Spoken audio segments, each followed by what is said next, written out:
CM Nitish Kumar की PM Modi के साथ हुई मुलाकात पर जेडीयू एमएलसी नीरज कुमार ने बड़ा बयान दिया। उन्होंने कहा कि नीतीश कुमार और प्रधानमंत्री की राजनीतिक केमिस्ट्री मिलती है, इस वजह से वह हमेशा प्रधानमंत्री से मुलाकात करते हैं।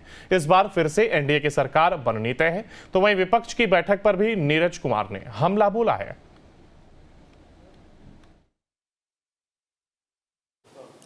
2024 का लोकसभा चुनाव जो है वो संपन्न हो चुका है और कल जो नतीजे हैं वो सामने आ जाएंगे। लेकिन नतीजों से पहले एग्जिट पोल में एनडीए की सरकार बनती नजर आ रही है, लेकिन बिहार में कुछ सीटों को लेकर समीकरण बिगड़ता नजर आ रहा है। हमारे साथ बात करने के लिए जेडीयू एमएलसी हैं नीरज कुमार।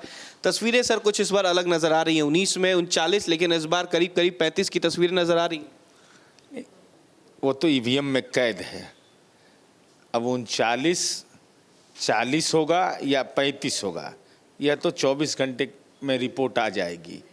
लेकिन बिहार की तस्वीर हमने बदली है, इसका एहसास लोगों को है और तकदीर बदलने की लड़ाई हम लड़ रहे हैं कि बिहार जैसे पिछड़े राज्य में विकास की पटकथा, जो आदरणीय प्रधानमंत्री नरेंद्र मोदी और गृह मंत्री जी लगातार यह बात कहते रहे कि माननीय नीतीश कुमार जी ने जंगल राज से बिहार को निकाला, बिहार में विकास की पटकथा लिखी। ये तो भविष्य के गर्भ में है कि कितनी सीटें आएगा। लेकिन सवाल सर विपक्ष जो है वो भी उठा रहा है, उनका कहना है कि जो 400 पार की ये लोग जिक्र कर रहे हैं, अगर 400 पार होता है तो संविधान खतरे में चला जाएगा, संविधान बर्बाद कर देंगे ये लोग। संविधान खतरे में नहीं है, पारिवारिक आरक्षण खतरे में है। मीसा भारती और रोहिणी आचार्य की हार होगी तो पारिवारिक आरक्षण खतरे में है। खतरा में इस बात का है कि लैंड फॉर जॉब में पटना के सबसे बड़े जमींदार लालू यादव 43 बीघा 12 कट्ठा 16 दूर जमीन है। तो अब आदरणीय प्रधानमंत्री जी ने कहा है कि शाहजादे लोग को भी जेल की यात्रा करनी पड़ेगी। तब बेऊर में रहेंगे कि होटवार में रहेंगे कि अरविंद केजरीवाल जी के साथ रहेंगे, यह तो कोर्ट को तय करना है।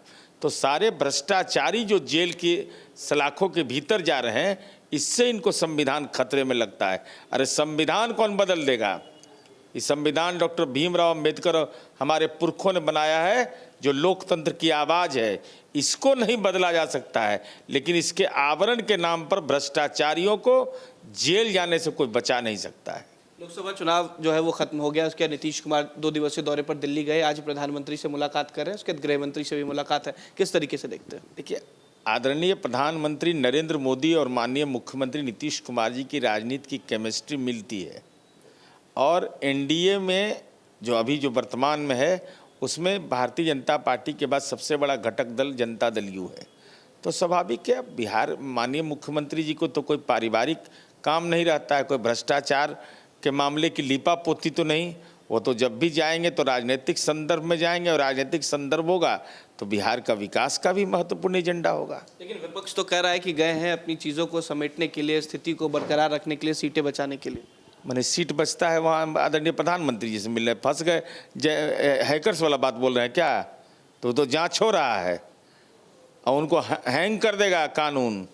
जो लोग राजभवन पर उंगली उठाए हैं कि हैकर्स वहाँ ठहरा हुआ है, सारा मामले की जांच हो रही है।